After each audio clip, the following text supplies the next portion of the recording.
Par conséquent, il n'y a qu'un seul salut, c'est la connaissance directe. Et aucune paresse ne pourra nous dispenser de cet effort. Il faudra absolument acquérir la connaissance directe. À formation égale, la vérité triomphe. Formez-vous, armez-vous de science jusqu'aux dents, c'est ce que j'ai dit à Obenga. Donc,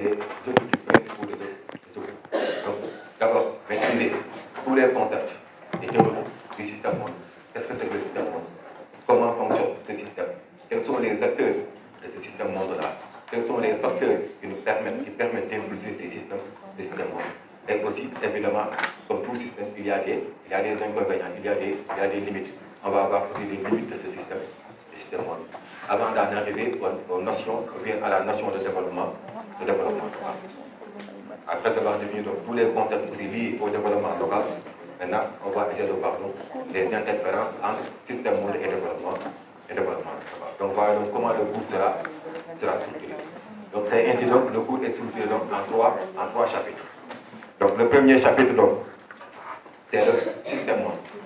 Le premier chapitre concerne le système monde. Donc, concept et théorie. Donc, premier chapitre, donc, système monde, deux points, concept et théorie.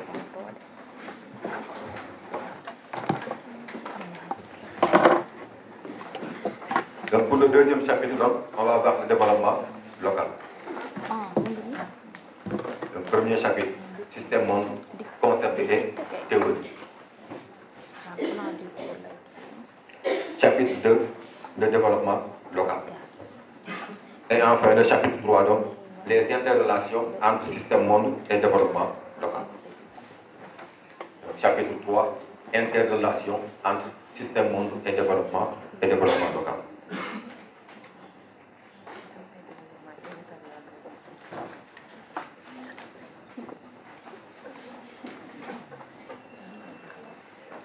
Les interrelations entre le système monde et le développement local.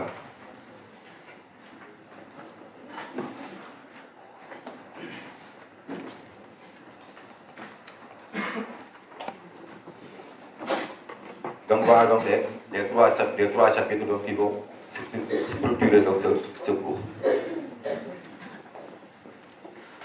Donc aujourd'hui donc, on va commencer évidemment donc, par le premier chapitre. Donc le système théorie et concept.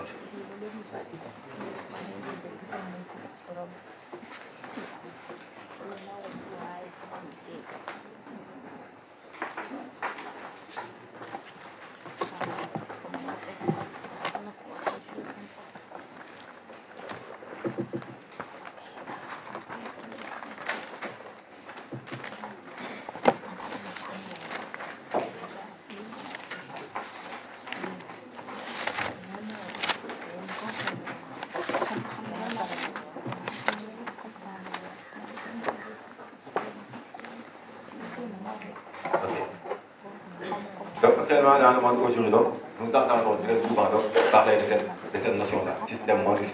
Tout le monde parle de système monde. Et alors, quand on parle de système monde, à quoi vous pensez? Qu'est-ce qui vous arrive premier en tête quand vous entendez ce mot-là, système monde? À quoi vous pensez en premier? Oui? C'est la notion d'interaction entre différents pays. Système monde, notion de mondialisation. Oui.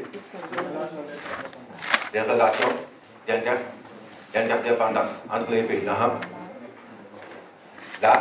La connexion, l'interconnectivité de l'espace. Donc, interdépendance, relation. Donc, tout ça donc, en renvoie à la mondialisation, ou bien ce que les anglo-saxons appellent la globalisation. Donc, ce sont des concepts qui sont synonymes. Quand on parle de système mondialisation ou bien globalisation, ce sont des concepts qui sont synonymes. Le système monde, ce n'est rien que la mondialisation. Et quand on parle de globalisation, c'est que les anglo-saxons ont créé ce mot-là. Donc, globalisation. Parce que chez eux, ils ne connaissent pas la mondialisation. C'est pourquoi eux, ils préfèrent le terme globalisation. Donc, chez les anglo-saxons, c'est ce qu'on appelle en français un anglicisme. Donc, un concept qu'on a emprunté des Anglais pour le franciser, ce qu'on appelle un anglicisme. Donc, ce sont des concepts qui sont synonymes. Système monde, globalisation ou bien mondialisation. Donc, comme vous le savez, aujourd'hui, on parle de système monde. Et comment fonctionne ce système monde? Depuis quand on a commencé à parler de ce système monde-là? Durant tout le monde, il y a toujours eu un système qui domine il y a toujours eu un système dans le monde. Donc, le premier système était dominé par les Européens. C'était les Européens qui dominaient le monde. Durant l'Antiquité, période contemporaine, tout ça, c'était les Européens qui ont dominé le monde. Jusqu'à la Seconde Guerre mondiale, c'était l'Europe qui dominait. Donc, c'était un système purement européen dominé par les Européens.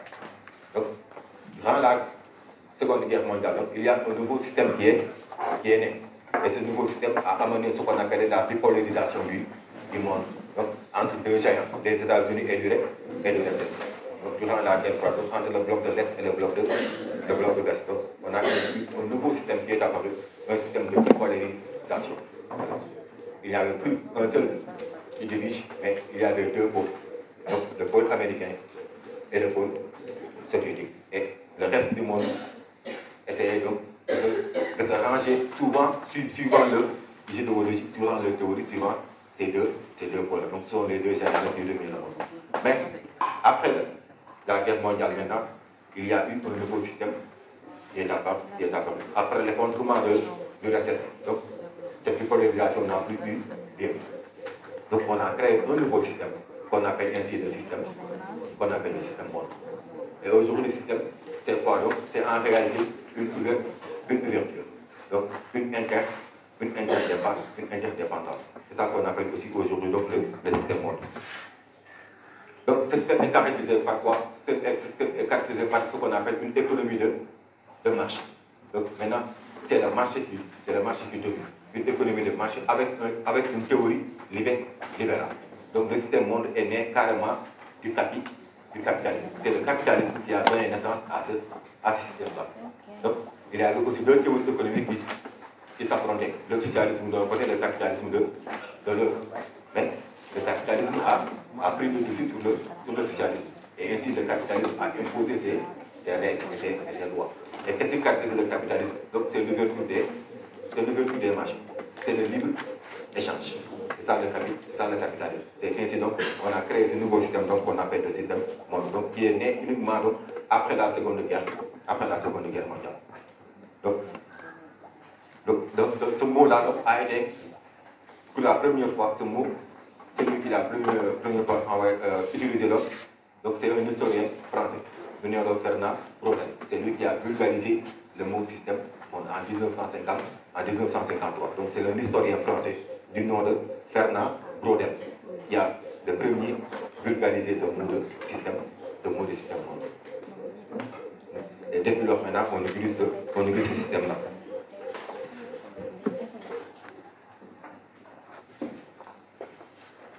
Donc c'est ainsi donc depuis maintenant, le monde maintenant est apparu donc comme un seul et unique espace. Donc avec des interdépendances et des interconnexions entre les différents espaces. Donc ces échanges, le plus souvent sur la nature économique. Donc dans le parc du système monde aussi, malgré toutes ces interdépendances, malgré tous ces échanges, mais le facteur qui domine, c'est le facteur économique. Dans la plus grande part, ces échanges sont des facteurs économiques. Et dans une moindre mesure de nature politique, ou bien socio-culturelle. Mais retenez que donc c'est l'économie qui domine. Maintenant, ces échanges, c'est qui sont favorisés par divers facteurs. Il y a des facteurs qui ont favorisé cette interdépendance-là. Et aussi, il y a des acteurs qui l'ont impulsé. Après, on va essayer de voir donc, quels sont les facteurs qui ont favorisé cette interdépendance-là et quels sont les acteurs donc, qui impulsent cette interdépendance. Mais aussi, il faut regarder, comme je l'ai dit, donc, il y a eu des inconvénients parce qu'aujourd'hui, ce système propose deux modes pratiquement. C'est-à-dire ceux qui sont connectés à ce système, mais à côté, il y a ce qu'on appelle les périphéries. Donc, il y a ceux qui sont au centre de ce système, que l'on appelle littéralement donc, la triade, les pays de la triade qui sont au centre du système. Et à côté, il y a ce qu'on appelle les périphéries. Et ces périphéries aussi sont diversifiées. il y a ce qu'on appelle les périphéries intégrées, donc des périphéries donc, marginalisées, donc différentes périphéries. Donc on va voir donc, comment fonctionnent tous ces périphéries-là. Okay. Donc, maintenant donc, la question à se poser, donc, ce système monde, donc, c'est l'aspect économique qui domine. Qu'est-ce que le géographe a à faire dans cela? Qu'est-ce que un géographe a à faire dans ce système monde-là? Dès l'instant que donc, le soubassement, c'est économique. Qu'est-ce que le géographe donc, a à faire dans ce système? Pourquoi un géographe doit étudier le système monde, le système économique d'aujourd'hui? Pourquoi un géographe doit l'étudier? Analyser l'espace des flux. Oui, parce que quand on parle d'interdépendance, il y a des flux. Oui. Des interrelations. Oui. Analyser la connectivité des flux économiques. Oui, effectivement. Parce qu'aujourd'hui, tout système aussi, le système monde, donc, comme on le dit, donc, il voit le monde comme un espace. Et tout ce qui est spatialité intéresse le géographe. Le géographe, son premier but, c'est la spatialité. Donc, et toutes ces aires économiques que nous voyons, tout ça donc s'intègre sur des aires géographiques, sur des lieux bien déterminés. Donc c'est pourquoi donc, le système monde donc, est un objet de la géographie. Dans la mesure où ce monde que les économistes voient comme un marché, ce monde aussi est un espace. Ce monde s'inscrit dans la spatialité. Ce monde est divisé en territoires, donc des états, donc des aires géographiques. Et donc tout cela donc, intéresse évidemment le géographe. Donc c'est pourquoi donc, la géographie s'intéresse à ce système monde. Et c'est ce qui fait aussi le charme de la géographie. Donc c'est une discipline qui est transversale. Le géographe est un touche-tout, pratiquement sur tout. Le géographe a son mot à dire.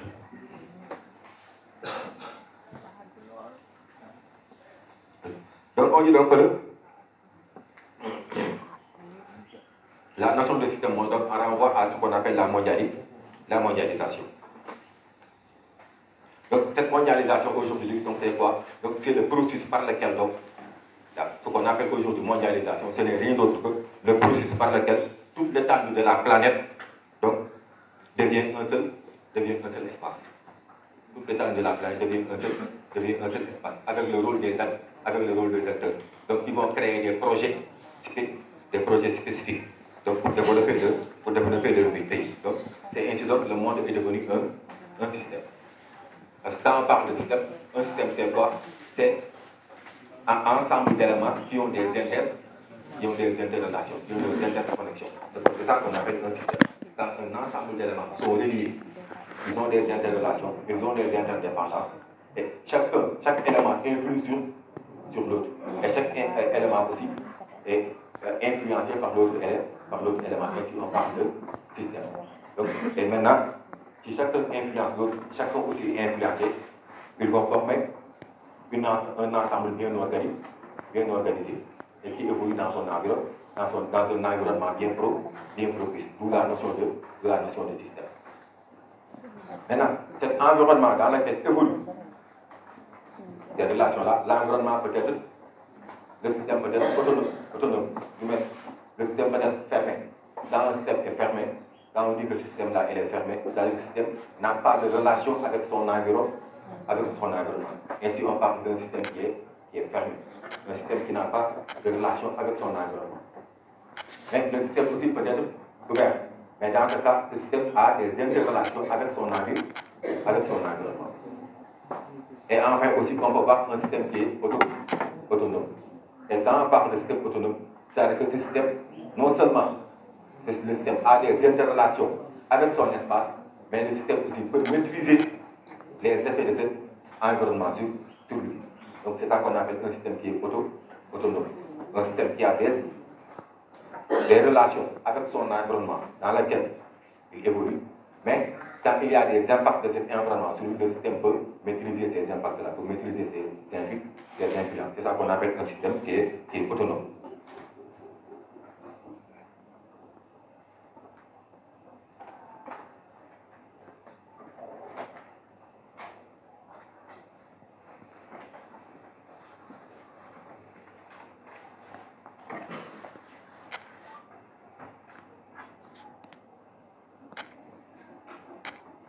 Donc voilà donc ce qu'on appelle donc système monde avec la notion de mondialisation où le monde est vu comme un seul espace, le monde est vu par comme un marché, le monde donc, comme un marché. Donc, le système aussi est divisé, on peut le diviser en sous-système. Parce qu'il y a ce qu'on appelle le système de des communautés, parce que chacun a sa vision de ce système-là. Nous tous, nous n'avons pas la même vision de ce système.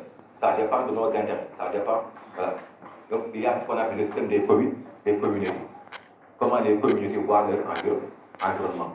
Donc il y a aussi le système des États, qui se traduit par les interrelations que les États ont entre eux. Donc les États aussi ont leur propre logique de fonctionnement, qui est différent de celui des communes, qui est différent de celui des communautés. Mais aussi, il y a un autre acteur qui implique carrément ce système-là, ce qu'on appelle les firmes multinationales. Et quand on parle de ce système-là, ce sont les véritables acteurs de système. Eux aussi, ils ont leur propre vision de ce système. Donc il y a le système ce qui implique la notion de flux de marchandises, de placement de capitaux. Tout ça est drainé par ces firmes multinationales. Et en fait aussi, il y a le système des sociétés. Donc ce système-là, on peut le diviser en différents sous-systèmes. Chacun selon sa vision de ce système-là. Et quand on parle de système de société, donc c'est ce qui amène ce qu'on appelle la notion de village planétaire. Donc le monde est devenu aujourd'hui un petit village où tout le monde se connaît, où tout ce qui se passe aujourd'hui directement au-dessus de la Lune à l'instant T, tu les vis au même moment que les Américains. Donc c'est pourquoi on parle de village planétaire. Le monde est devenu un village planétaire. Donc en réalité, donc, ce qui a amené ce système, donc c'est quoi? Donc c'est donc depuis l'après Seconde Guerre mondiale, donc les Européens avaient besoin de se réveiller. L'Europe était ruinée. Donc l'Europe avait besoin de se réveiller pour trouver une nouvelle place dans le monde. Maintenant, ces Européens-là, avec l'aide américaine, avec le plan Marshall, qui a amené donc plus de 13 milliards de dollars à tous les pays européens pour les aider à se développer. Et c'est ainsi que donc, les Européens se sont dit que maintenant, donc, on ne va plus rester chez nous, mais on va aller essayer de trouver partout où se trouvent les débouchés et les matières premières. On ira là-bas les chercher. Donc, ce qui a fait naître ce système-là. Et pour y faire, qu'est-ce qu'ils ont fait? Donc, ils ont trouvé donc, des accords. Ils ont mis en place des accords. Donc, comme les général accord accord général sur les tarifs et le commerce.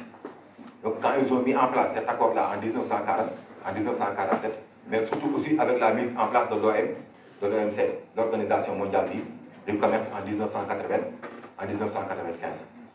Donc, quand ils ont mis en place ces organismes-là, donc ils ont éliminé toute barrière au flux de marchandises, donc le pur libéralisme. Donc, il n'y a plus de barrière financière, il n'y a plus de barrière douanière.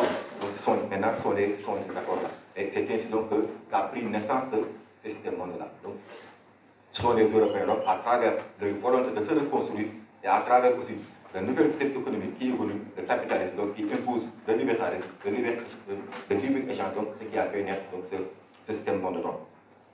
Okay. Maintenant, ce système mondial, on peut le voir donc, ainsi comme il fonctionne. Donc, on peut le voir sous trois éléments.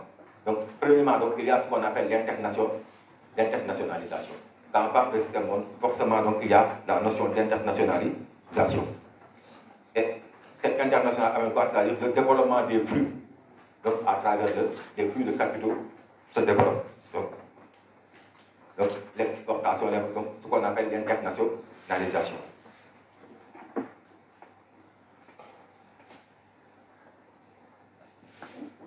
Donc, à part l'internationalisation aussi, il y a une autre notion qui arrive, ce qu'on appelle la notion de transnationalisation. Donc, ce qui est différent d'internationalisation.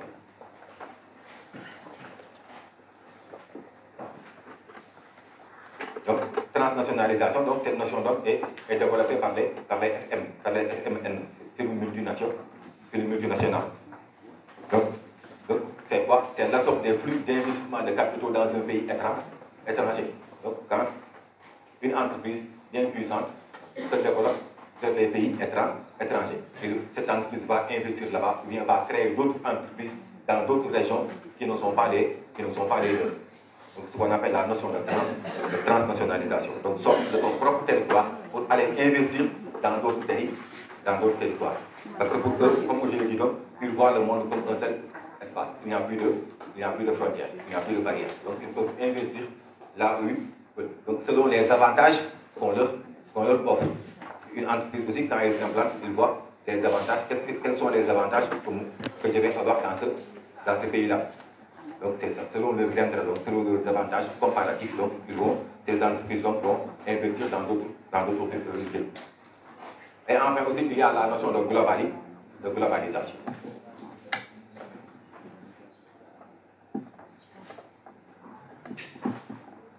Donc, la notion de globalisation se traduit par la mise en place donc, des réseaux.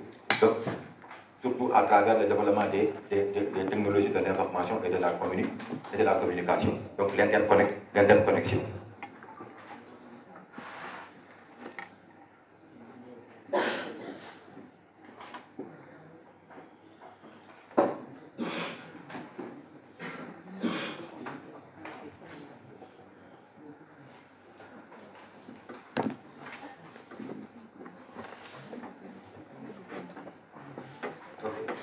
Donc maintenant, ces trois notions-là, donc, on fait naître ce système donc, internationalisation, donc, transnationalisation et globalisation.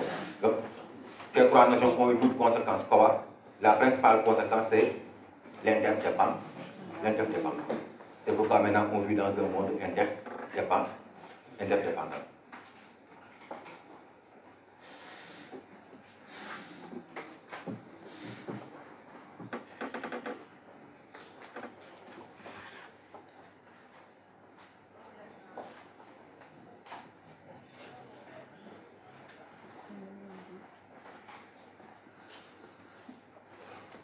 Donc cette interdépendance donc, est née de l'effacement des frontières et se traduit donc, par les échanges commerciaux mondiaux qui se développent, qui se fructifient. Il y a différents flux maintenant qui circulent dans le monde.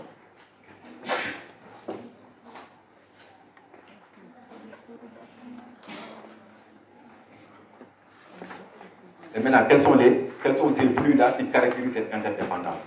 Quels sont ces flux? Qu'est-ce qui circule aujourd'hui réellement dans le monde? Donc, les premiers flux à circuler, on a les flux des matières premières. Il y a les flux des matières premières.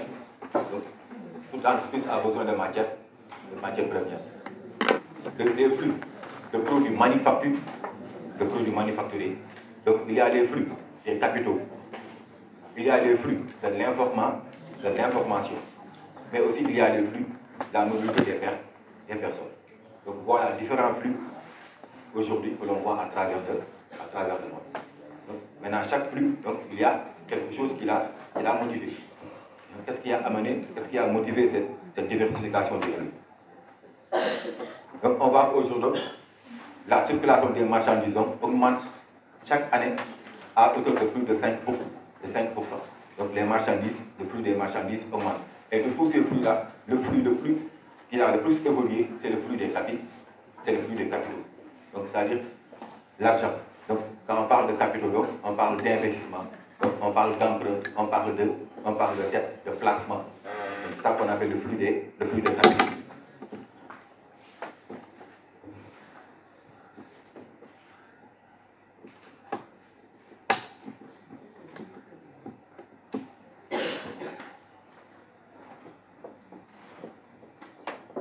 Donc, au début de ce système, les flux qui évoluaient le plus, c'était les flux de matières premières. C'était les flux de matières premières qui étaient les flux en évolution. Mais aujourd'hui, qu'est-ce qu'on voit? On voit qu'il y a une baisse drastique de l'évolution de ces flux de matières premières. Au détriment de quoi? Au détriment des produits manufacturés. Auparavant, donc, c'est comme ils étaient dans un nouveau système, ils avaient besoin de se reconstruire. Et alors que, donc, là où sont implantées les entreprises, ce n'est pas le même lieu où sont implantées les matières premières. Donc, il y a une disparité. Là où sont implantées les matières premières, ce ne sont pas les mêmes lieux où se trouvent les entreprises. C'est pourquoi, auparavant, ces flux de matières premières étaient les flux les plus évolués. première, mais aussi de déboucher. Après avoir transformé cette matière première, où je vais le vendre. C'est ça qu'on appelle des débouchés, des espaces, des lieux pour vendre mon produit. Donc c'est pourquoi auparavant, c'était les flux les plus évolués, les flux de matière première. Mais on voit depuis quelques années, ces flux de matière première, ces flux d'énergie, donc ont carrément drastiquement baissé. Au détriment de quoi? Au détriment des produits manufacturés. Quand on parle de produits manufacturés, ça veut dire des produits à valeur ajoutée, qui ont une valeur ajoutée, des produits sortis d'usine. Donc, toujours, c'est ce qui fait la différence donc, entre les pays développés aujourd'hui et les pays sous-développés. Donc, dans ce commerce mondial-là, maintenant, les matières premières n'ont plus de valeur. Les matières premières ne coûtent plus cher, n'ont plus de valeur. C'est pourquoi les pays sous-développés peinent jusqu'à présent à se développer. Parce qu'ils n'ont que des matières premières. Et sur le marché international, cette matière première-là, sa valeur a diminué. Donc, qu'est-ce qu'on échange sur le marché international aujourd'hui? Ce sont des produits manufacturés, des produits à haute valeur technologique. Ce sont ces produits-là qui ont une forte valeur ajoutée, qui font le commerce mondial. Donc c'est pourquoi depuis lors, on a vu une baisse drastique de cette circulation des matières premières-là, des énergies aussi. Donc tout ce qui circule aujourd'hui, le plus souvent, donc, ce sont des produits à haute valeur technologique.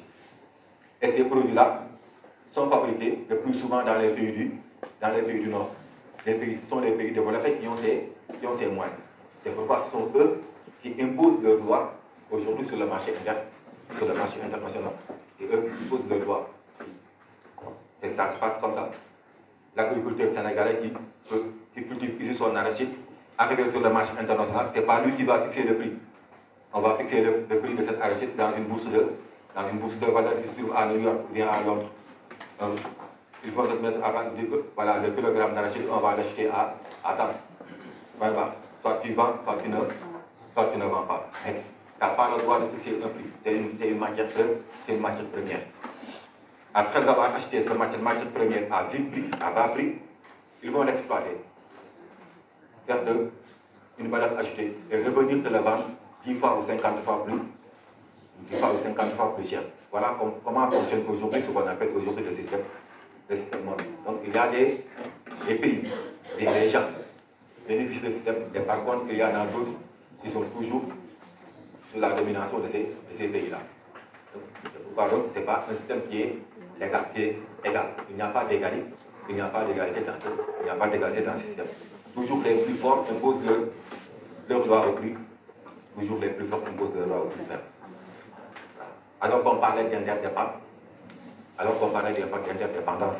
Mais ici, il n'y a plus d'interdépendance.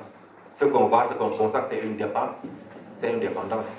Les pays du Sud dépendent toujours sur les pays du Nord. Voilà, donc c'est interdépendant. S'il y a interdépendance, c'est entre pays du Nord. Donc, ce qu'on appelle aujourd'hui la triade. Parce que le monde est devenu par les 3 pôles. Donc, en Amérique, il y a un pôle dominé par des Américains, donc ce qu'on appelle le pôle américain. En Europe, il y a un pôle dominé par l'Union européenne. Donc, la tête de fixe, c'est l'Allemagne et la France. Donc, les pays de l'Europe de l'Ouest. Et il y a un pôle asiatique dominé par le Japon. C'est ça qu'on appelle la triade. Ce sont ces 3 pôles-là qui dominent aujourd'hui le monde. Parce qu'ils ont la technologie, ils ont les moyens. Le reste maintenant, ce sont des périphéries. Donc, on va venir chez vous quand on a besoin de tes matières premières. Maintenant, si tu n'as pas de matières premières maintenant, là, tu fais partie de la périphérie marginalisée. Donc, parce qu'il y a des périphéries intégrées. Ce qu'on appelle les périphéries intégrées, ce sont des périphéries qui ont les matières premières. Comme la majeure partie des pays de l'OPEP, c'est-à-dire les pays producteurs de pétrole. Ils ont besoin de ce pétrole-là. Donc les NPI asiatiques, ce qu'on appelle les nouveaux pays industrialisés, les NPI en Asie. C'est comme les dragons d'Asie, les tigres d'Asie. Ces pays-là qu'on appelle les dragons d'Asie. Donc Hong Kong, Singapour, Taïwan, donc les tigres d'Asie, Malaisie, donc Philippines, donc voilà. Ce qu'on appelle les tigres d'Asie et les dragons d'Asie. Les colons qu'on nomme sous le nom de NPI, nouveau pays industrialisé. Et c'est ce qui fait qu'aujourd'hui, l'Asie, dans tous les pays, les pays les plus intégrés aujourd'hui dans le système, ce sont les pays asiatiques. Ce sont les pays asiatiques aujourd'hui. Et pourtant, ce sont des pays en développement, ce sont des pays qui ne sont pas développés. On ne les considère pas comme des pays développés. On les considère comme des pays en développement. Et pourtant, ces pays-là sont bien intégrés dans le système mondial. Et de plus, ils sont intégrés, mais ils n'ont pas de matière. Ils n'ont pas de matière première. La majeure partie de ces pays asiatiques aujourd'hui qui sont intégrés n'ont pas aussi la matière première. Mais le seul force, c'est quoi? C'est la main-d'œuvre. Ils ont une main-d'œuvre extraordinaire. Et aujourd'hui, comme je le dis, ce système, c'est la délocalisation des entreprises qui favorise ce système-là. Donc, les multinationales, ils délocalisent leurs entreprises. Là où la main-d'œuvre est moins chère. Et chez les pays asiatiques, il y a une main-d'œuvre énorme, une main-d'œuvre moins chère. Donc l'entreprise va payer, il n'y a pas de droit, on ne paye pas de droit, on ne paye rien. L'ouvrier est payé par heure. Il va faire le même travail que l'américain. Quand le produit est fini, ils prennent le produit et ils l'amènent aux États-Unis. Il vient en Europe. Voilà. Ça leur fait moins de dépenses et beaucoup plus de bénéfices. Voilà comment ces gens-là qui fonctionnent. Mais la particularité des pays asiatiques aujourd'hui, c'est-à-dire qu'ils ont compris une chose. Oui, nous avons notre main-d'œuvre, nous n'avons pas les moyens. Vous avez les entreprises, certes, venez chez nous, installez vos entreprises, les Chinois, les Asiatiques, ils vont travailler. Mais à une condition, il faut le transfert technologique. Et c'est que les Asiatiques ont très tôt compris par rapport aux pays africains. Tu installes ton entreprise, mais tu laisses ici la technologie ici. Tu nous montres la technologie. En 10 ans, tu peux exploiter l'Asiatique. Mais en 10 ans, il a compris comment on fabrique ça. En 10 ans, il va te repousser et prendre l'entreprise, continuer à fonctionner. Et c'est ainsi que tous ces pays-là sont devenus industrialisés, ce qu'on appelle les NPI. Donc ils ont très tôt compris ça, ce transfert technologique. Voilà. Donc, les premiers flux à circuler, donc, flux de matière première, donc, qui est la source de toute énergie, donc, mais aussi flux de marchandises. Et parmi ces marchandises, les marchandises, ce sont les produits manufacturés, ce sont les produits à haute valeur technologique. Donc, ces produits-là font donc plus de 70% des échanges commerciaux sur le plan international sont des produits manufacturés. Donc, à plus de 60%. Donc, les échanges commerciaux que l'on voit dans le monde, tous ce sont des produits manufacturés. Donc, tu vois donc la part importante dont ces produits-là prennent sur les échanges internationaux.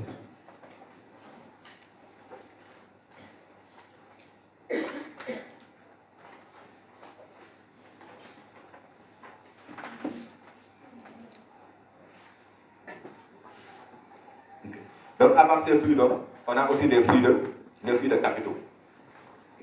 Donc, les capitaux et l'information. Là aussi, ce sont des flux qui circulent. Donc, aujourd'hui, on a les flux qui sont en nette progression, donc, sont les flux de capitaux.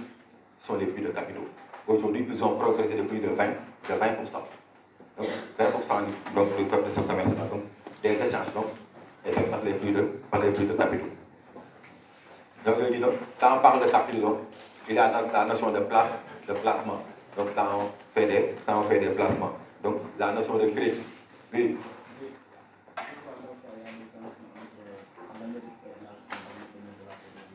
Pourquoi il y a des tensions? L'Amérique et la Russie dans le domaine de la technologie. Et ça, c'est évident. Aujourd'hui, celui qui maîtrise la technologie domine le monde.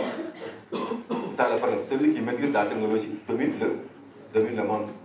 Et tous les États, maintenant, ils font de telle sorte que leur technologie ne sort pas de leur pays. Et qui connaît les Russes, depuis longtemps, les Russes ont toujours été des espions. Et aujourd'hui, c'est ce qui amène cette tension-là entre les Américains et les Russes. Les Américains veulent dominer le monde. ils ont la technologie, ils ne veulent pas que les autres sachent cette technologie-là. Les Russes, eux, ils ont besoin de cette technologie pour faire face aux Américains. C'est pourquoi depuis toujours, ça a toujours été comme ça entre Russes et Amérique, entre Russes et Américains. Donc ça, c'est depuis la guerre, c'est depuis la guerre froide. Donc, avec ce qu'on appelle donc l'équilibre de la terreur. Donc, malgré tout ce que la Russie peut faire, les Américains ne diront rien, parce qu'ils savent que la Russie détient la bombe atomique. Donc, ils vont essayer donc de négocier. Voilà. Donc, c'est ce qui amène toujours cette tension. Donc, c'est entre Russes et Américains. Ouais. Qui parle?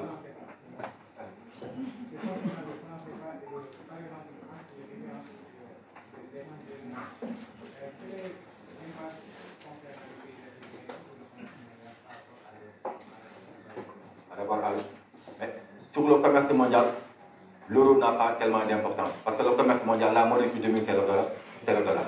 Sur le marché international, il n'y a qu'une seule monnaie qu'on connaît, c'est le dollar.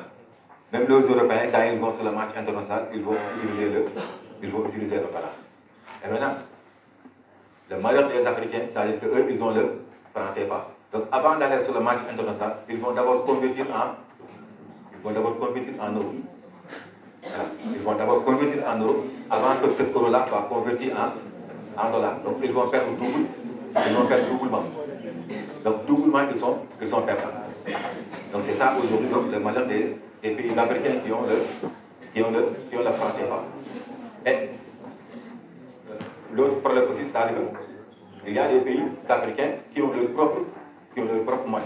Ça ne pose pas de problème. Parce que tu as ta propre monnaie, tu peux le convertir directement en dollars sur le marché selon la fluctuation du dollar. Mais le CFA est aligné à l'euro. Le CFA est aligné à l'euro. Voilà. C'est ça le problème. C'est comme quelqu'un qui vit sous tutelle. Voilà. Tu es dans une maison, tu vis sous tutelle de quelqu'un. Tu ne peux rien dire, tu ne peux rien faire sans que l'autorité ne te donne la possibilité. Donc le CFA, c'est une monnaie qui vit sous tutelle de la France. Voilà. Donc ce sont les Français qui vont tout faire pour continuer à maîtriser cela, pour que ces Africains-là n'aient pas leur propre monnaie. Donc voilà, c'est pourquoi sur le marché international, les pays africains sont toujours perdants. Parce que les Américains, ils ont le pouvoir sur le dollar. Quand ça les arrange, ils peuvent augmenter la valeur du dollar. Quand ça les arrange, ils peuvent baisser la valeur du dollar. Donc le dollar, ce n'est pas une monnaie qui est stable, c'est une monnaie qui fluctue. Ce n'est pas comme l'euro. L'euro, c'est une parité fixe. Alors que le dollar, elle fluctue. Donc selon les besoins du marché, selon le marché, les Américains, ils peuvent augmenter la valeur du dollar. Quand ils voient que le marché est en baisse, ils peuvent baisser la valeur du dollar. C'est la marché, demain c'est la monnaie au niveau mondial. Les transactions mondiales se font avec le dollar.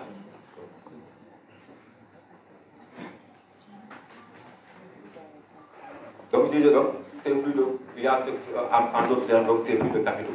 Donc, quand on parle de capitaux, comme je le dis, on parle de placement, on parle d'investissement, Donc, on parle d'emprunt, on parle de dette. Donc, c'est ça qu'on appelle les flux de capitaux.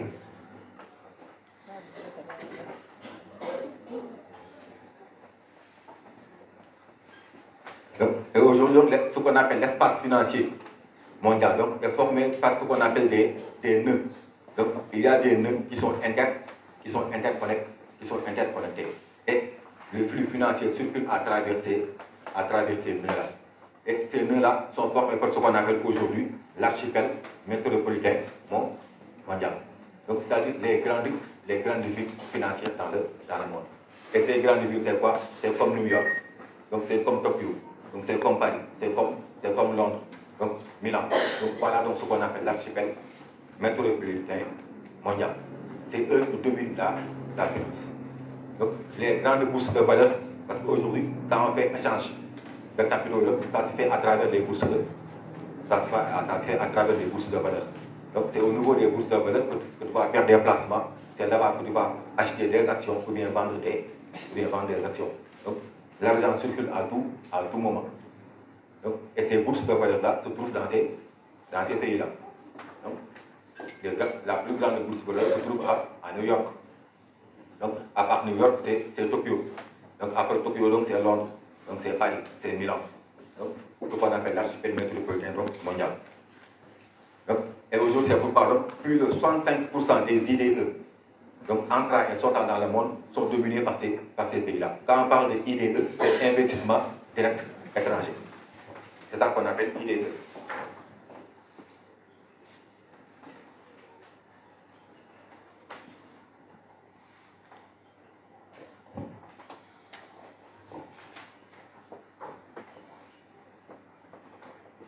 Donc, plus de 65% des IDE entrants ou bien sortants sont dominés par ces pays, qu'on appelle l'archipel métropolitain mondial. Donc, ça veut dire qu'on peut dire que tout l'échange financier se fait à travers ces pays. Donc, le reste, les pays qui en bénéficient, les autres pays qui sont des pays émergents qui en bénéficient, c'est des pays comme le Brésil ou bien comme la Chine. Et dans une moindre mesure, le pays africain qui en bénéficie le plus, donc c'est un pays comme l'Afrique du Sud. Donc, voilà donc les quelques pays donc, qui ne sont pas de la triade qui peuvent bénéficier, donc qui bénéficient beaucoup plus de ces îles, à part les pays de la triade là. Parce que eux aujourd'hui donc, on les considère, parce que eux, ces pays-là aussi ont compris comment fonctionne le système. Ce sont des pays émergents. Ils ne peuvent pas faire face eux seuls à ces pays de la triade là. Qu'est-ce qu'ils sont obligés de faire? Ils sont obligés de se regrouper pour former un bloc, pour contrecarrer ces pays développés là. C'est ainsi que naît la notion de BRICS, ce qu'on appelle les BRICS. C'est pourquoi ils ont créé ça, les BRICS. Quand on parle de BRICS, le P c'est le Brésil, le R c'est Russie, I c'est l'Inde, c'est la Chine, le S c'est South Africa, Afrique du Sud. Donc ces pays-là, ils sont aujourd'hui des pays émergents, qui sont après industrialisés, ils savent qu'à eux seuls, chaque pays ne peut pas faire face à ces géants-là, américains ou européens. Donc ils sont obligés donc de se regrouper autour d'un pôle pour contrecarrer, pour contrebalancer donc ce poids économique des pays de la région. C'est pourquoi ils ont créé les BRICS. Donc Brésil, Russie, Inde, Chine, Afrique du Sud. Donc tous ce sont des pays émergents. Donc voilà, donc ces flux de capitaux, dans la majeure partie du temps, ça se passe entre pays du Nord et pays du Nord. Donc les pays du Sud ne sont pas concernés, pratiquement ne sont pas concernés par ces flux de capitaux qui circulent. Donc c'est entre pays du Nord et pays du Nord. Donc, et dans une moindre mesure, entre pays du Nord et les pays émergents là que je viens de citer. Donc les pays BRICS. Donc, en général, les flux financiers, donc entre les pays du Nord et les pays du Sud, ces flux-là empruntent en général trois voies. Donc, quand il y a flux financier entre un pays du Nord et un pays du Sud, en général, ces flux empruntent trois voies. Soit, c'est ce qu'on appelle l'aide publique au développement. On prend de l'argent, on vient vous aider. Donc, l'aide publique au développement. Si ce n'est pas de l'aide publique au développement, c'est des crédits bancaires. Vous avez besoin de l'argent, donc les fonctionnaires sont là, vous n'avez pas encore de l'argent à payer, je viens vous emprunter, je viens vous prêter de l'argent. Donc des crédits bancaires. Et à des taux exorbitants. Donc soit l'aide publique au développement, donc, soit c'est des crédits bancaires, donc soit c'est des investissements directs privés. Donc, quand on parle d'investissement direct privé, donc un privé, donc il vient investir dans un pays du Sud, installer son entreprise dans un pays du Sud, il vient investir dans un pays du Sud. Voilà donc les trois voies que prennent les flux de capitaux entre les pays du Nord et les pays du Sud. Donc voilà. Donc soit l'aide publique au développement, on vous aide, soit c'est des crédits bancaires, soit c'est de l'investissement direct privé.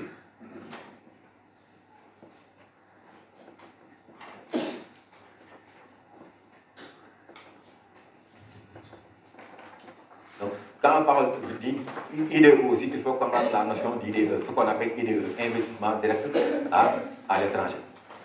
Cette notion implique qu'il y a trois sortes d'IDE, investissement direct étranger. Donc, soit c'est quand on rachète des parts dans une entreprise étrangère. Voilà. Une entreprise installée peut-être au Sénégal qui va acheter des parts dans une entreprise qui est installée au Nigeria ou quelque part. Ça, c'est un investissement direct étranger. Donc, ce sont des idées. Soit aussi, je délocalise mon entreprise dans un autre pays étranger. Donc, j'ai une entreprise qui se développe. C'est une entreprise sénégalaise, mais je fais des ramifications. Je vais installer cette entreprise dans d'autres pays africains, ou d'autres pays européens. Ça dépend. C'est ce qu'on appelle des filiales. Donc, c'est ce que les multinationales font aujourd'hui. Donc, ils ont des filiales un peu partout dans le monde. Donc, ça aussi, c'est un investissement direct.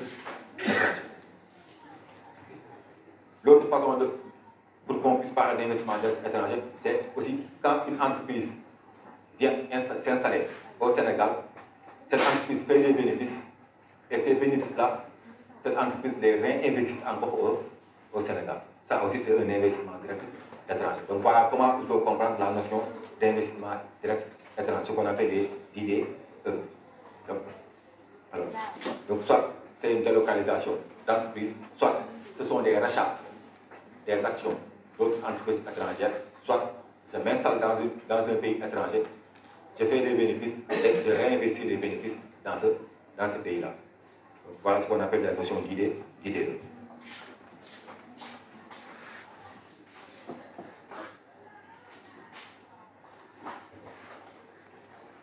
Aujourd'hui, ce sont ces investissements-là qui dominent ce sont ces investissements-là qui dominent le monde. Ce sont ces investissements-là qui font aujourd'hui le commerce mondial et qui font tout. Voilà. Donc, à part les flux de capitaux, l'autre flux le plus important de tous ces flux-là, c'est le flux de l'import. C'est le flux de l'importation. Aujourd'hui, on parle d'économie, on parle de tout, mais le plus important, c'est l'information. Aujourd'hui, qui domine l'information domine le monde. Les États ont compris cela. Parce que c'est à travers l'information que les États font leur propre propagande. Et ce qui a fait accélérer ce flux d'information, ce sont les réseaux Internet. Depuis l'avènement de l'Internet, on a vu donc qu'il y a un flux important d'informations qui circulent dans le monde. Donc, et évidemment, comme toujours aussi, le pays qui domine ça, ce sont les États et les États-Unis. Parce que ce sont eux les créateurs d'Internet. Ils ont créé Internet. Donc, et aussi, ils ont les plus grandes entreprises de développement de logiciels et d'ordinateurs. Les plus grandes entreprises qui font des ordinateurs, qui font des logiciels, sont des entreprises américaines, comme Microsoft. Donc, c'est pourquoi aujourd'hui aussi, ce sont les Américains qui dominent ces flux d'informations. Et à travers l'information aussi, donc c'est pourquoi ils ont une chaîne continue comme CNN. Donc, à longueur de journée, ils diffusent de l'information. Mais l'information aussi, ce n'est pas simplement via les journalistes, les axes publicitaires, ce sont des informations. La télé, la radio. Donc tout ça sont des informations. Donc, et ces flux d'informations aujourd'hui sont dominés par les États-Unis. Et c'est ce qui permet aussi de dominer le monde et d'imposer leur culture et leur façon de faire. Et pour les contrecarrer aussi, certains pays arabes aussi ont essayé de créer comme Al Jazeera. Donc pour essayer de contrecarrer cette information, pour apporter aussi leur propre vision du monde.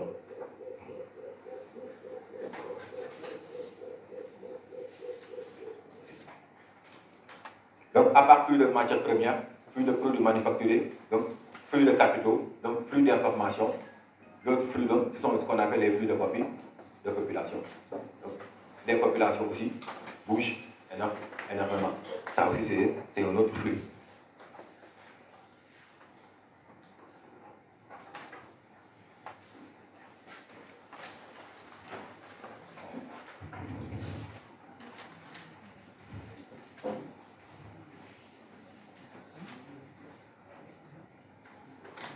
Donc ces flux concernent donc les migrations de population, mais aussi le tourisme.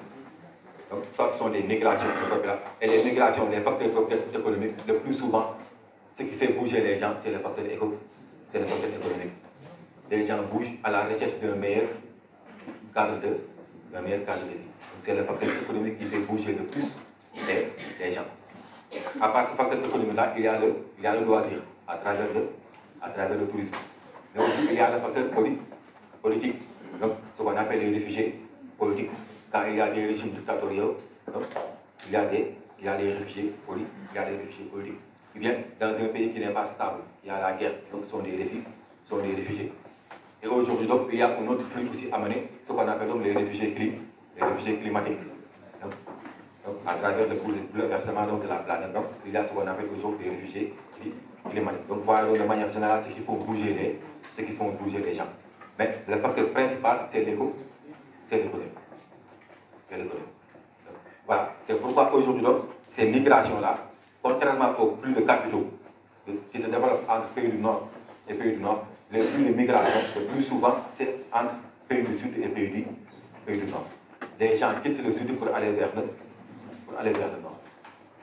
Aujourd'hui, c'est la direction que prennent la majeure partie de ces migrants des pays du Sud vers les pays du Nord. Donc, et aujourd'hui, qu'est-ce qu'on voit donc? C'est toute une difficulté d'entrer dans ces pays-là. Et pourtant, c'est un paradoxe. C'est eux qui ont dit système monde, c'est eux qui ont dit mondialisation, c'est eux qui ont dit effacement des frontières. Et quand les gens débarquent, ils ferment leurs frontières. Non, restez chez vous. Ils mettent des limites. Tout peut circuler, mais les personnes, restez chez vous. Oui, l'argent peut circuler, il n'y a pas de problème. Les matières premières peuvent circuler, il n'y a pas de problème. On en a besoin. Les produits manufacturés peuvent circuler, il n'y a pas de problème. On en a besoin. Et maintenant, ces personnes-là, vous dites halte, non, restez chez vous. On n'a pas besoin de vous chez nous. Donc c'est un paradoxe de la mondialisation. Parce que quand on dit ouverture, quand on dit donc libre échange, donc, il y a la liberté. Donc tout le monde doit circuler. Et aujourd'hui, entrer dans un pays développé, c'est tout un tas de problèmes. Donc ils ont mis des barrières, ils ont même allé jusqu'à construire des murs sur leur frontière. Donc ce qui se passe aujourd'hui entre les États-Unis et le Mexique. Donc, les Américains sont allés jusqu'à construire un mur sur la frontière américaine et mexicaine. Parce que depuis tout temps, ils ont vu cette migration des Mexicains vers les États-Unis. Et la première fois, donc, pour freiner cette migration, qu'est-ce que les Américains avaient fait? Les Américains ont compris. Ces Mexicains-là, ce sont nos voisins. On vit côte à côte. Donc il y a une simple frontière qui nous sépare. Donc, et cette frontière-là, ce n'est pas une frontière maritime. Donc ils peuvent le traverser par pied, par route. Donc qu'est-ce qu'ils ont compris donc? Ces gens débarquent chez nous. Et pourtant, on n'a pas besoin d'eux. Maintenant, qu'est-ce qu'on va faire? Les Américains ont décidé maintenant de délocaliser leurs entreprises vers le Mexique. Ce qu'on appelle le système des maquilladoras. Sur toute la frontière américaine et mexicaine, il n'y a que des entreprises américaines. Donc, tous les gens américains sont partis là-bas, sur la frontière, pour implanter leurs entreprises, que ce soit General Motors, Chrysler, Ford, donc toutes les grandes entreprises américaines. C'est une façon de pousser les Mexicains à rester chez eux, à ne pas traverser la frontière. Et deuxièmement, c'est un gain énorme pour les entreprises américaines. C'est un gain énorme pour les entreprises américaines. Une entreprise américaine qui fait travailler un Américain, tu vas le payer normalement, tu vas le payer ses droits, il a ses intérêts, donc il a ses cotisations sociales, tout, tu vas lui payer. Et tout ça, c'est des dépenses pour l'entreprise. Alors qu'arrivé au Mexique, l'entreprise est là, il n'y a aucun droit, tu ne payes absolument rien. Même la fiscalité, l'État mexicain a enlevé la fiscalité. Il n'y a même pas de fiscalité à payer. Pour eux, l'essentiel, c'est que les jeunes Mexicains travaillent. Ces jeunes Mexicains-là vont venir dans ces entreprises-là. Ils sont au Mexique, ils vont travailler. Et la plupart du temps, sont des journalistes. C'est une entreprise américaine. Le travail, c'était au Mexique. Le produit a été produit au Mexique. Et ce produit-là est amené directement aux États-Unis. C'est un produit américain, mais qui a été fabriqué par des Mexicains sur le territoire mexicain. Et les entreprises américaines qui gagnent énormément. voilà donc ce que les Américains avaient fait depuis lors. Mais aujourd'hui, on voit que de plus en plus, donc, il y a des Mexicains qui continuent à traverser. Parce que les salaires ne sont pas bons. Et pour les Canadiens, donc, maintenant, qu'est-ce qu'ils ont décidé? Donc, ils ont mis un mur donc, entre les États-Unis et le Mexique. Donc, voilà, donc aujourd'hui, comment ça se passe? Donc, c'est mobilité. Donc, entre ces mobilités humaines-là. Et ces mobilités, donc, certes, il y a des avantages, autant pour les pays récepteurs que pour les pays émetteurs. Pour les pays émetteurs, il y a des avantages. Pour les pays récepteurs, il y a aussi des avantages. Pour les pays émetteurs, c'est-à-dire les pays où quittent ces migrants-là, la plupart du temps, quand ces migrants vont dans ces pays développés, que ce soit en Europe ou aux États-Unis, partout, dès qu'ils gagnent de l'argent, le premier souci, c'est réinvestir au pays. Donc ça, c'est un gain d'argent pour son propre pays. Donc ça aussi sont des avantages pour les pays. Donc il y a aussi une main-d'œuvre qualifiée. Ils vont là-bas, ils vont apprendre, donc ils seront beaucoup plus qualifiés. Donc ça va permettre aussi de lutter contre le chômage. L'investissement aussi, ça va permettre de lutter contre la pauvreté. Donc ça, c'est un gain pour les pays émetteurs. Mais aussi, c'est un gain pour les pays récepteurs. Aujourd'hui, la plupart des pays européens, l'Occident, qu'est-ce qui les caractérise? C'est une chute brutale du taux de croissance naturelle. Donc il n'y a pas de jeunes. On voit dans ces pays-là un vieillissement de la population. Il n'y a pas de jeunes.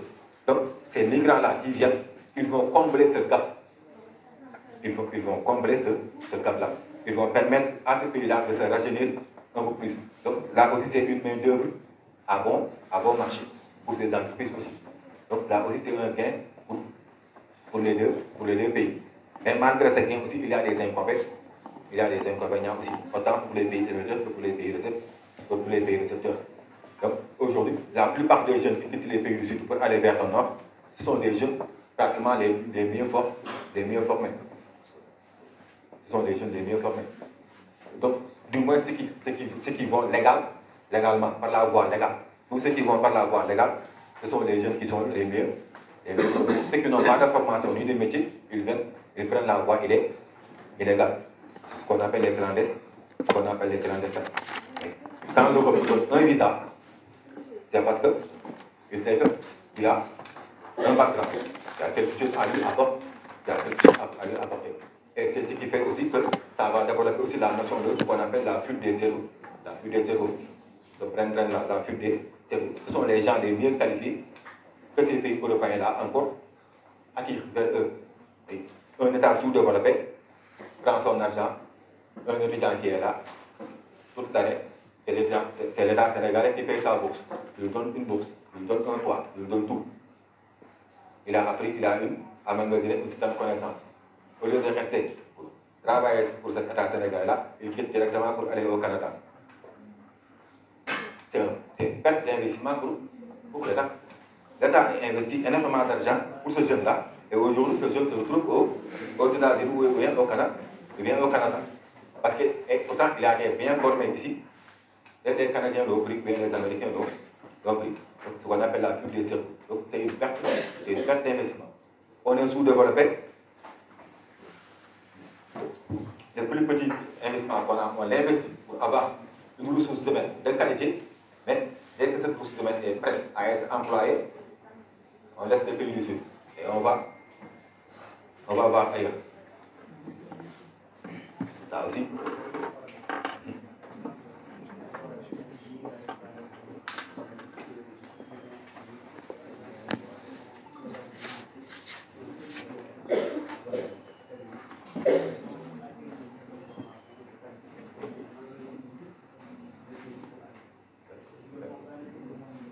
Clandestinement ou par la voie légale.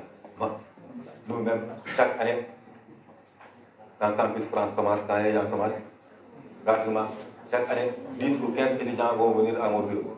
Moi, c'est lettre de recommandation. Je veux aller dans telle université, lettre de recommandation.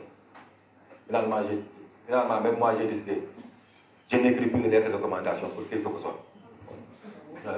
J'ai arrêté d'écrire des lettres de recommandation. chaque année, comme ça. Donc, moi, un étudiant, jusqu'à un master du centre, cet étudiant-là, voilà, peut-être qu'il a la capacité de continuer. Arriver en licence ou en master, l'étudiant vient te dire, monsieur, lettre de recommandation. Il va se retrouver en France. Et le pire, c'est que quand il retourne en France, ils vont commencer encore en L1, le plus souvent. Le plus souvent. Il a son master ici. Et le plus souvent, ils vont commencer à L1 pour recommencer au nouveau cursus. C'est une perte de temps.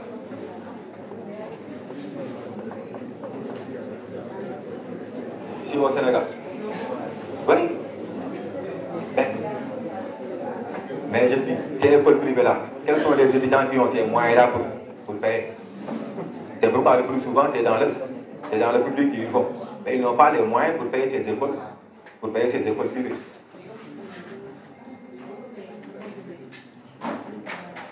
Je le dis. Le problème, c'est où trouver l'argent pour payer. Ces écoles privées, c'est cher. C'est pourquoi ils préfèrent aller dans le public. Donc ça, c'est une fuite de cerveau. Donc les gens qui sont bien formés aujourd'hui, qui tout le monde veut quitter pour aller en Europe, qui va développer ces pays-là. C'est quelqu'un beaucoup de vitesse. Il n'est que peu de temps. Tout le développer sur le début. Ça aussi, il faut qu'on essaie aussi de revoir cet état-là, de revoir cela. Mais ce qu'on vous vend là, c'est des rêves. Ce n'est pas la réalité. Et c'est ça le problème. C'est ça le problème. C'est-à-dire que quand un étudiant arrive chez moi et on dit ces ambitions-là, je dis tout ça.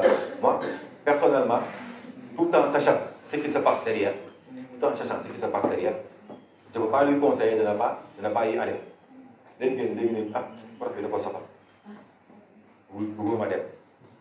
Donc, tout en sachant ce qui se passe derrière. Donc, ce qu'on vous vend là-bas, c'est un rêve. Ce n'est pas la réalité. C'est une illusion. C'est une illusion. Et pour le voir, il faut aller là-bas.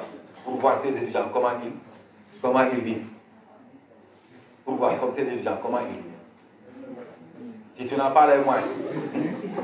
Et c'est pourquoi la plupart du temps, ils ne continuent pas leurs études.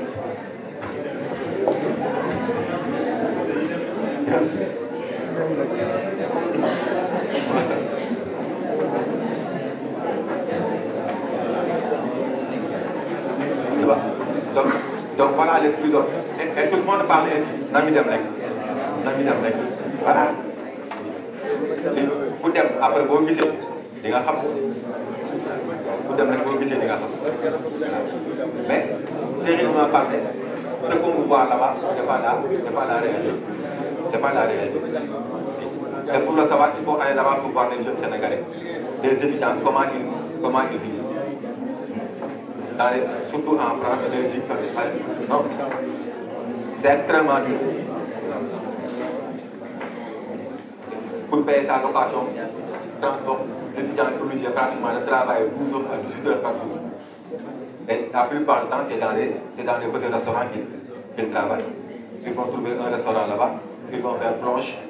Donc, il y a des cours à faire, il y a des leçons à faire.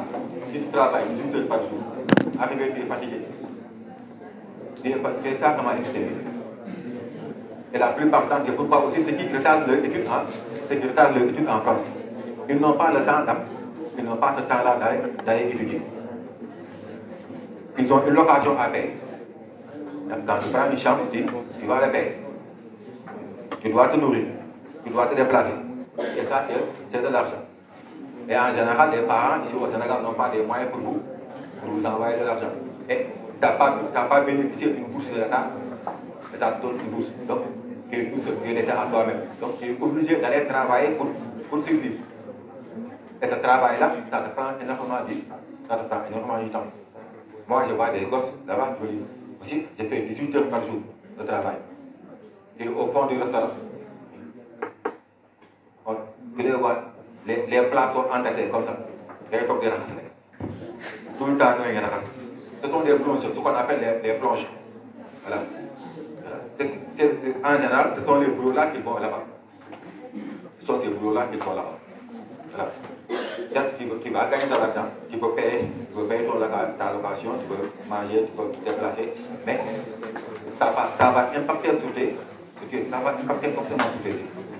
Ça va impacter sur tes vies. Pour étudier, il faut du temps pour étudier. Et je vous le dis sincèrement, on va rester ici au Sénégal et réussir ici au Sénégal. C'est une question d'ambition. Ce n'est pas difficile, c'est facile. Ce n'est pas difficile. Ce n'est pas difficile.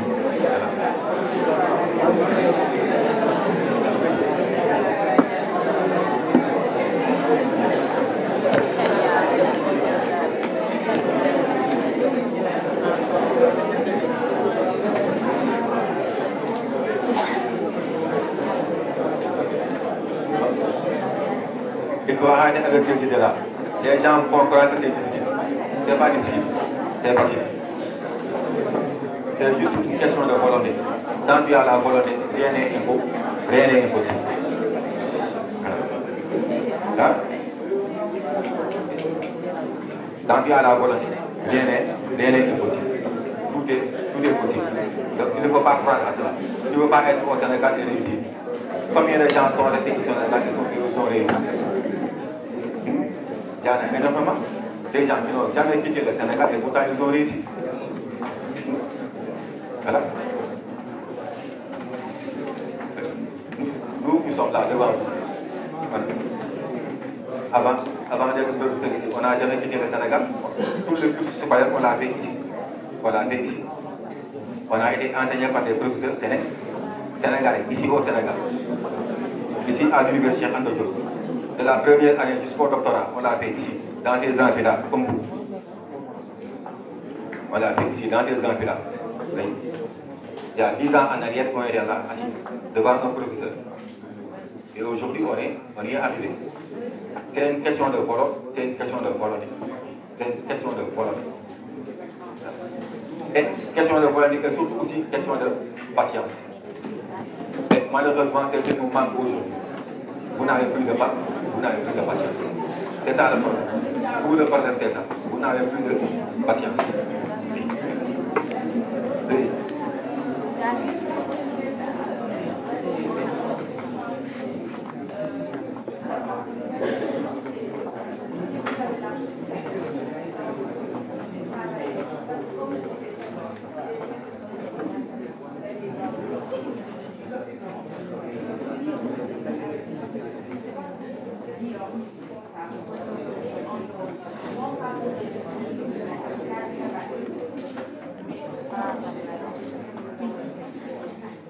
C'est bien.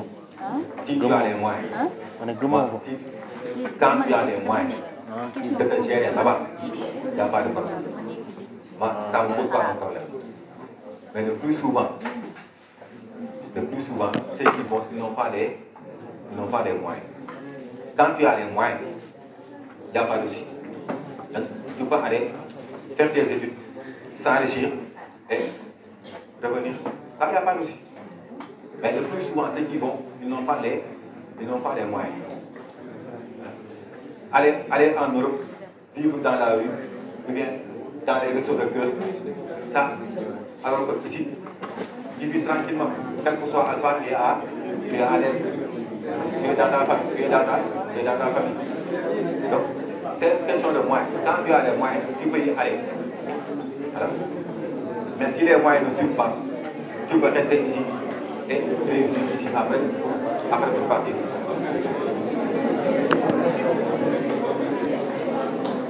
Ok.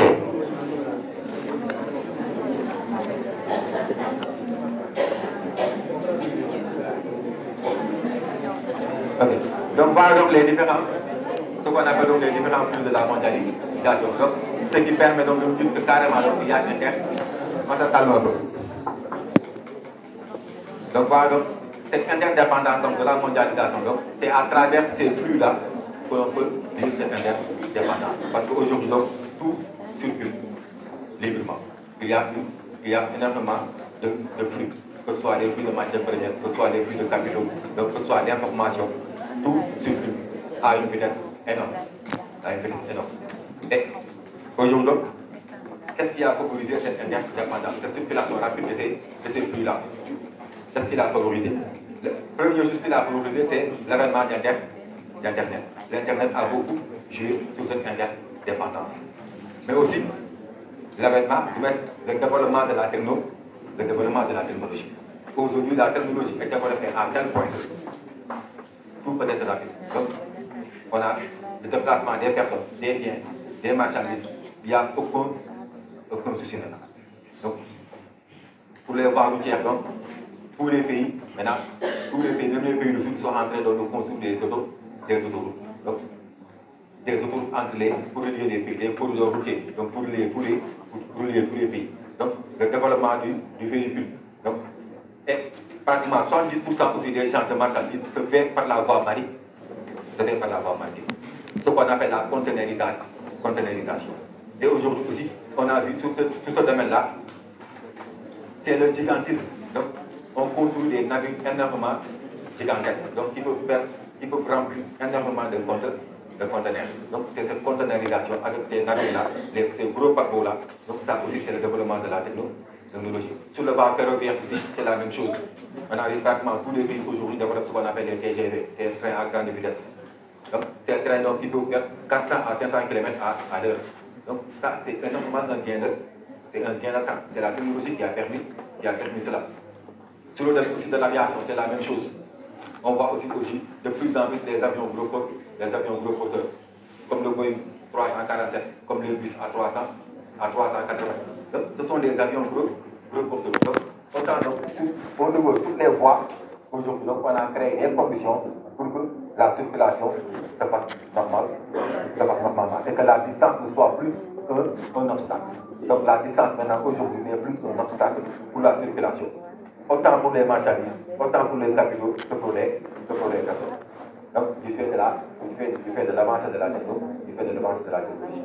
Donc, voilà donc, ce qui a aujourd'hui aussi cette effervescence des déplacements, des véhicules, et ainsi de suite, ce qui nous a permis de parler d'interconnexion. Okay. Donc, voilà donc ce qu'on a sur cette interdépendance-là, le concept de mondialisation avec son fonctionnement. Donc, j'avais eu donc ce concept est favorisé. Il y a des facteurs qui l'ont favorisé et aussi il y a des facteurs qui vont l'impliquer. Donc, on va s'arrêter là. Jusqu'à la prochaine fois. On va voir les facteurs qui vont l'impliquer.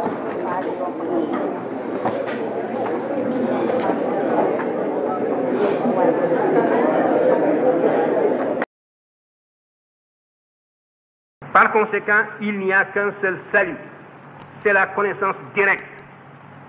Et aucune paresse ne pourra nous dispenser de cet effort. Il faudra absolument acquérir la connaissance directe. À formation égale, la vérité triomphe.